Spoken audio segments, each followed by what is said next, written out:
नमस्कार मित्रों, आज है 20 अक्टूबर यानी यूपीएससी प्रीलिम को अभी करीब 228 डेज आर लेफ्ट। तो मैं आशा रखता हूँ आपकी पढ़ाई ठीक से चल रही है और आप सब टाइम पास काम छोड़ के अभी नेक्स्ट एग्ज़ाम की तैयारी में ध्यान दे रहे हैं। हाँ, तो आज क्या है न्यूज़पेपर में, ये उत्तराखंड में लैंडस्लाइड हुई, केरला में भी फ्लड्स और लैंडस्लाइड की प्रॉब्लम है। तो क्या करने बैठेंगे, अभी पढ़ने बैठेंगे। मैंने आपको एक बार वीडियो बनाया था मेंस आंसर राइटिंग की पीपुड़ी डे 1 से बजानी चाहिए कि नहीं, जहाँ पर मैंने कहा था कि रिएक्शनरी अप्रोच नहीं होना चाहिए।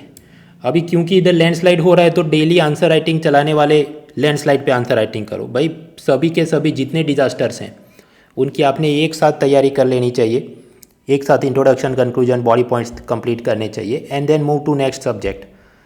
रिएक्शनरी रूप से आज कुछ न्यूज़ आए तो मैं ऐसा पढ़ने को बैठूं, that is not the ideal way to complete syllabus. अब वैसे आज का ये जो न्यूज़पेपर है 20 अक्टूबर, उसमें एग्ज़ाम के लिए तो काम की चीज़ें कम ही हैं, तो वीडियो लेंथ बढ़ाने के लिए ज़बरदस्ती ढेर सारी केस स्टडी मैं बनाता हूँ। शुरू करते हैं। These are case studies for UPSC mains ethics paper 4, also for interview situation reaction test. एक तो ये हुआ, फैब इंडिया नाम की एक ये कपड़ों की कंपनी है, उन्होंने दिवाली आ रही है तो नई क्लोथिंग लाइन सब लॉन्च की है, जिसका उन्होंने टाइटल रखा जश्न रिवाज। तो इस पर सोशल मीडिया में आंदोलन चल रहा है, बॉयकॉट फैब इंडिया। क्यों भाई, दिवाली का त्यौहार है तो आप क्यों जश्न रिवाज ऐसा उर्दू शब्द इस्तेमाल करके क्यों अभियान चला रहे हैं। हिंदू संगठन ने ट्विटर पर आपत्ति जताई। और यहाँ पर भी आप पाएँ कि ये जो एक्ट्रेसेस हैं उन्होंने कोई बिंदी नहीं लगाई है, और मतलब कि ज़रूरत से ज़्यादा सेक्युलरिज्म, धर्मनिरपेक्षता क्यों दिखाई जा रही है, मुस्लिम तुष्टीकरण क्यों हो रहा है इत्यादि। तो सोशल मीडिया में काफ़ी हंगामा है। Now the question is, company के मार्केटिंग वाइस प्रेसिडेंट के रूप में आप इसे कैसे संबोधित करेंगे। As the company marketing vice president, how will you address this controversy. इसमें लोग गलती क्या करेंगे, अगर इंटरव्यू में कुछ ऐसा पूछा जाए या मीन्स एथिक्स में कुछ पूछा जाए, अब आपको लगे एथिक्स में तो IAS IPS का ही पूछेंगे ना, कंपनी का क्यों पूछेंगे। आप देखिए 2020 का पेपर, उसमें एक ऐसा प्रश्न है कि डिफेंस सेक्टर की सरकारी कंपनी के आप हैं तो आप क्या करेंगे, national security is more important या प्रॉफिटेबिलिटी इज़ मोर इंपॉर्टेंट। तो हाँ, ऐसी डायलेमा पेश कर सकते हैं। लोग गलती क्या करेंगे इधर, देखिए IAS IPS का प्रश्न पॉइंट ऑफ व्यू से पूछा जाए तो उधर हाँ सेक्युलरिज्म प्रमोट करना है, कम्युनल हार्मनी प्रमोट करनी है, लेकिन यहाँ प्रश्न है कि कंपनी के मार्केटिंग वाइस प्रेसिडेंट या मैनेजर के रूप में आप क्या करेंगे।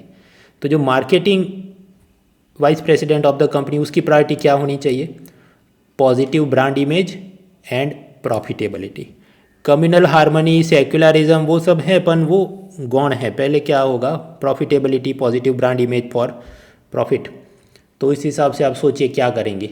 वैसे रियल लाइफ में कंपनी ने क्या किया, इन्होंने ये पूरा ऐड ही हटा दिया ताकि मामला ही ख़त्म हो जाए। आगे बढ़ते हैं। Another case study, Zomato.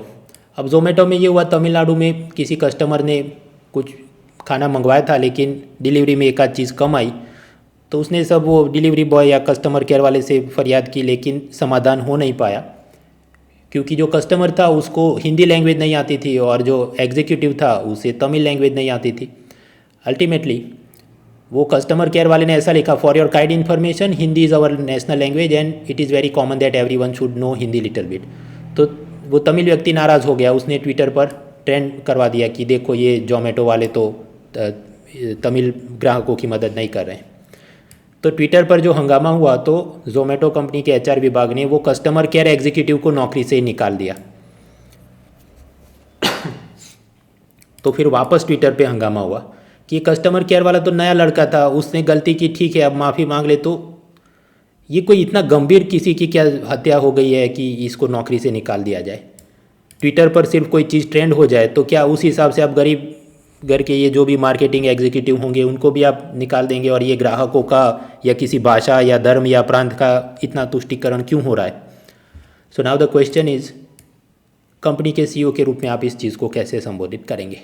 As Zomato CEO, how will you address this once the customer care executive was removed and then now some people are saying no it is unnecessary placating of the customers. हाँ, तो सोचिए। आगे बढ़ते हैं। Gujarat, Ahmedabad municipal corporation वो चाहता है कि ज़्यादा से ज़्यादा लोग कोरोना की वैक्सीनेशन लगवाएं। तो इसमें हुआ क्या, अहमदाबाद में कुछ इलाके हैं जहाँ पर गरीब लोग ज़्यादा, जैसे रायपुर खाड़िया रीजन।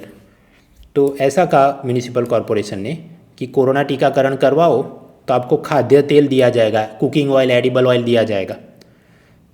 तो पाया क्या गया, ये गरीब लोग गए टीकाकरण करवाए, लेकिन उसमें कुछ लोगों ने ये किया, ऐसे जो एडिबल ऑयल के पाउच थे, थैलियाँ थी, उसको वो देसी दारू के ठेके पे ले गए और उसकी एवज में उन्होंने शराब की थैलियाँ खरीद ली। मतलब barter system in the modern economy. Air India तो बार्टरिंग करता ही था एमएफ हुसैन के साथ, 2 दिन पहले हमने देखा, इधर गरीब लोग भी कर रहे हैं। तो प्रश्न ये है, म्यूनिसिपल कमिश्नर जो कि आईएएस ऑफिसर होता है, उस रूप में आप इसे कैसे संबोधित करेंगे। हाँ तो सोचिए, अभी कुछ लोग नया नया पढ़ा हो कि ई रूपी क्या था, हमने विन 21 सीरीज़ के लास्ट लेक्चर में मैंने बताया था। अब ई रूपी के द्वारा उसे कुकिंग ऑयल दे दो, कुछ लोग ऐसा बोलेंगे, पर आप गौर कीजिए कि उस हिसाब से भी उसको दे दिया तो वो गरीब आदमी कुकिंग ऑयल का पाउच लेकर अल्टीमेटली अगर वो शराब के ठेके पर ही जाने वाला है, बार्टर करने वाला है, तो how will you stop that particular thing. E RUPI तो बराबर है, वो आप दिखाएंगे और किराने की दुकान वाला आपको सिर्फ कुकिंग ऑयल ही देगा और पान मसाला गुटखा नहीं देगा। But once you get the edible oil और वो जाके आप किसी और दुकान से फिर शराब के साथ एक्सचेंज करवाएं, how will you stop this as IAS officer. और दूसरा, कुछ लोग बस नहीं, मैं तो इन्फॉर्मेशन, एजुकेशन, कम्युनिकेशन, आईईसी की पीपुड़ी बजाऊंगा, I will try to convince them कि ये शराब स्वास्थ्य के लिए ख़राब है वगैरह। तो भाई अगर गुलाब का फूल देने से हृदय परिवर्तन हो जाता तो गुजरात में शराबबंदी का कानून क्यों है। Anyways, so think about that. आगे बढ़ते हैं, पेज 4, एक और केस स्टडी। ये हुई वडोदरा से। हाँ तो बड़ौदा में मेंबर ऑफ पार्लियामेंट, एमपी, सांसद और मेयर, वो किसी पब्लिक प्रोग्राम में गए थे। अब सार्वजनिक कार्यक्रम में वो गए तो पुलिस इंस्पेक्टर ने उनको कहा कि आप दूर दूर कुर्सी लगा के बैठिए क्योंकि कोरोना में हमें सोशल डिस्टेंसिंग का पालन हो सके। लेकिन नेताओं का ये कहना है कि ये जो पुलिस इंस्पेक्टर था वो हमारे साथ बदतमीजी से पेश आया, हमारा सम्मान नहीं किया और दादागिरी से बोला था कि दूर दूर बैठो वगैरह। अब मामला कुछ ऐसा है कि शायद वो पुलिस ऑफिसर का नया नया तबादला हुआ था, ही वॉज रिसेंटली ट्रांसफर्ड, तो उसको चेहरे से पता नहीं था कि ये नेता लोग हैं, उसे लगा होंगे कुछ आए कार्यक्रम में, तो वो शायद ज़्यादा सख्ती से पेश आ गया कि ये तो आम आदमी है। अब ये पूरी शिकायत होम मिनिस्टर तक पहुंची और राज्य के होम मिनिस्टर ने क्या आदेश दिया है कि तबादले के बाद नए स्थान पर जब पुलिस इंस्पेक्टर जाए तो उसने शहर के सभी नामी, कद्दावर, मशहूर, महत्वपूर्ण लोगों की शुभेच्छा मुलाकात, कटसी इंट्रोडक्टरी विजिट लेनी चाहिए ताकि सबको वो चेहरे से पहचान सके, सौहार्द बना रहे और ऐसी बदतमीजी भविष्य में नहीं हो, भविष्य में ऐसी सब गलतफहमियां नहीं हो। लेकिन इसका अब काउंटर आर्ग्यूमेंट चल रहा है कि सोशल मीडिया में कुछ लोग ऐतराज़ जता रहे हैं कि ये तो मतलब ऐसी बात है कि police inspector should go and visit the VIP people in a city, तो मतलब वो तो फिर क्या होगा। सोचिए, वो वीआईपी आदमी कभी ट्रैफिक के केस में पकड़ा जाए, ये नवरात्रि या शादी ब्याह में ज़ोर ज़ोर से लाउड स्पीकर बजा रहा हो, कोरोना के सोशल डिस्टेंसिंग का वो पालन नहीं कर रहा हो, तो भी उसको छूट दी जाए, जबकि कानून सबके लिए एक समान होना चाहिए। कुछ दिन पहले भी हमने एक केस स्टडी पढ़ी थी कि कैसे एक स्टूडेंट यूनियन ने वो नवरात्रि कार्यक्रम में पुलिस की परमिशन नहीं ली और सब कार्यक्रम किया, उनको पकड़ के ले गए, तो उनका भी यूनियन आंदोलन कर रहा है कि ये सब पुलिस वालों को नौकरी से निकाल लो वगैरह वगैरह। तो द क्वेश्चन इज, डीजीपी के रूप में आप इसे कैसे संबोधित करेंगे, how will you address this entire thing. और आगे बढ़े तो अब जानते हैं जम्मू कश्मीर में कुछ दिनों से आतंकवादी माइग्रेंट वर्कर्स की हत्या कर रहे हैं लोगों को डराने के लिए, और वो सब माइग्रेंट वर्कर्स ये जम्मू कश्मीर छोड़ के चले जा रहे हैं। इससे समस्या क्या आ रही है, एक तो बस स्टेशन पर बहुत ज़्यादा भीड़ हो गई तो सोशल डिस्टेंसिंग का पालन नहीं हो रहा है, और लोकल बिजनेसमैन जिनको असल में अभी वर्कर की ज़रूरत है वो सब नहीं, और भविष्य में जब भी ये केसर का सब काटने की सीज़न आए या सेब काटने की सीज़न आए, दे विल फेस प्रॉब्लम्स। तो क्वेश्चन है, आईएएस आईपीएस के रूप में आप इसे कैसे एड्रेस करेंगे। कुछ दिन पहले ऐसी एक और केस स्टडी हमने देखी थी, लेकिन वहाँ मुद्दा ये था कि जो गवर्नमेंट एम्प्लॉई हैं वो अपना ट्रांसफ़र चाहते हैं कि नहीं, हमें डर लगता है। अब गवर्नमेंट एम्प्लॉई को तो उसका जो भी बॉस है आईएएस आईपीएस वो प्रेशराइज कर सकता है कि as per service conduct rule you must come and do the service, लेकिन यहाँ माइग्रेंट वर्कर्स को ऐसा वो कंपेल नहीं कर सकता कि तुमने आके ज़बरदस्ती नौकरी करनी ही होगी, जो भी प्राइवेट सेक्टर में आप या खेत बागान में काम कर रहे हैं। So how will you address this problem. आगे बढ़ते हैं, page 7, European union strategy for cooperation in the Indo Pacific, ऐसा एक डॉक्यूमेंट पेश किया गया है। यूरोपीय संघ की हिंद प्रशांत में सहकार के लिए रणनीति। तो इनके ये विजन डॉक्यूमेंट में यूरोपियन यूनियन का क्या कहना है, यहाँ पर दो व्यू पॉइंट चल रहे हैं। फ्रांस का ये मानना है कि भारत इसमें काफ़ी मदद कर सकता है और ये सब, उसके पास नेवल पावर है, मैरीटाइम सिक्योरिटी वगैरह।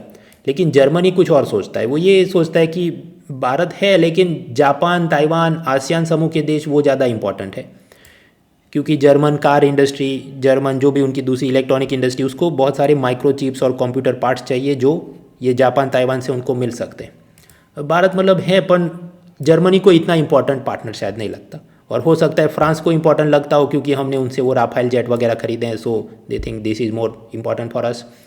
तो अंत में ये दस्तावेज में क्या निकल के आता है, इसको पढ़ने पर शायद ऐसा लगता है कि जर्मन वाला रवैया ज़्यादा पाया गया, यानी हिंद प्रशांत इलाके में India is not a very important strategic partner of European union, ऐसा कुछ निकल के आता है कि Japan, Taiwan, ASEAN is more important for European union, ऐसी यूरोपियन यूनियन की स्ट्रेटेजी बन रही है। तो मतलब ये कुछ ऐसा दिखता है कि यूरोपियन संघ, उसने जो स्ट्रेटेजी बनाई है वो इकोनॉमिक कंसिडरेशन, आर्थिक उद्देश्य से बनाई है, और भारत की सेना, नौसेना वो तो मजबूत है, लेकिन अब सोचिए इकोनॉमी पॉइंट ऑफ व्यू से शायद जर्मनी या दूसरे यूरोपीय देशों को नहीं लगता भारत से हमको क्या खरीदना है कि उनको बहुत ज़्यादा फुटेज दी जाए। So think of all angle जब आप इंडिया, यूरोपियन यूनियन या इंडिया और इंडो पैसिफिक ये सब की जवाब लिखते हैं। Then gender in equality in legal profession. कुछ दिन पहले सुप्रीम कोर्ट में करीब 3 फीमेल जजेस की अपॉइंटमेंट हुई, तो इस पर कुछ चीज़ें चल रही हैं कि why there are less number of female जजेस in High Court and Supreme Court. उसका ये कारण है कि अगर आपको जज बनना है तो उसके अलग अलग वो क्या एलिजिबिलिटी क्राइटेरिया लक्ष्मीकांत में देख लेना। कुल मिलाकर बात यह है कि आपको जज बनना है तो वकालत का आपको एक्सपीरियंस, एक्सपोजर, आपकी फेम यानी ख्याति भी होनी चाहिए, ताकि सरकार और जो भी सुप्रीम कोर्ट कॉलेजियम को लगे ये आदमी सही है जज बनाने के लिए। बट फीमेल लॉयर्स को उतनी प्रैक्टिस, एक्सपोजर नहीं मिल पाता। उसके अलग अलग कारण मैंने इधर लिखे हैं, आराम से पढ़ लेना जब आपको कोई लंबा जवाब लिखना हो जेंडर इनइक्वालिटी के बारे में। आगे बढ़ते हैं पेज 8। मित्रों, कुछ महीने पहले हमने एक पढ़ा था गोवा भूमिपुत्र बिल। वो ऐसा था 30 साल से अगर आप एक मकान में रह रहे हैं जिसकी मालिकी का विवाद चल रहा है, टाइटल डिस्प्यूट, तो फिर आपने सरकार में कुछ पैसा जमा करो और सामने दूसरी पार्टी अपोज नहीं करे तो वो मकान आपका हो जाए। ऐसा उन्होंने बिल विधानसभा में पास किया, लेकिन स्थानिक जनता नाराज़ है कि ये तो प्रवासी मजदूर मकानों पर कब्जा कर लेंगे ऐसे कानून की मदद से। तो राज्य सरकार ने तय किया कि बिल भले पास हो गया विधानसभा में, लेकिन राज्यपाल यानी गवर्नर को ये पास हुआ बिल नहीं भेजेंगे अभी, तो अपने आप क्या हो जाएगा, वो लाप्स हो जाएगा। तो मतलब वो बिल पास तो हुआ लेकिन उसका कानून बन के क्रियान्वित नहीं होगा। तो बिल लाप्स कब होता है, गवर्नर का वीटो पावर क्या है, ये आया तो पढ़ने बैठेंगे ऐसा नहीं, आपको पहले से पता होना चाहिए। वो पॉलिटी सब्जेक्ट कंप्लीट करके रखो। आगे बढ़ते हैं page 10 explain series. International monetary fund IMF ने वर्ल्ड इकोनॉमिक आउटलुक ऐसा एक रिपोर्ट पेश किया है। साल में 2 बार करते हैं, अप्रैल और अक्टूबर में। हम पढ़ने नहीं बैठेंगे। क्यों? उसमें GDP, लेबर, एम्प्लॉयमेंट के बारे में जो भी लिखा हो भारत के डेटा प्रोजेक्शन, हमने सिर्फ एक ही डेटा तैयार करना है जो अगले साल इकोनॉमिक सर्वे 2022 में आए। बाकी ये तो हर 2 महीने पे इनको वापस अपना जाएगा, GDP बढ़ रहा है नहीं वापस गिर रहा है, they continue to revise it, उसकी कोई काम नहीं, डोंट वेस्ट टाइम। पेज 10 पे सेल्फ स्टडी में निहंग पंथ के बारे में सब कि कैसे ओरिजिन हुआ, क्या उसके अलग अलग सिस्टम है, वो दिया है, सेल्फ स्टडी में देख लेना for art, culture, religion. Page 11 पे पढ़ें। इंटरनेशनल समाचार में कुछ खास नहीं। तांजानिया में माउंट किलिमांजारो में ग्लेशियर है लेकिन वो क्लाइमेट चेंज में पिघल जाएगा।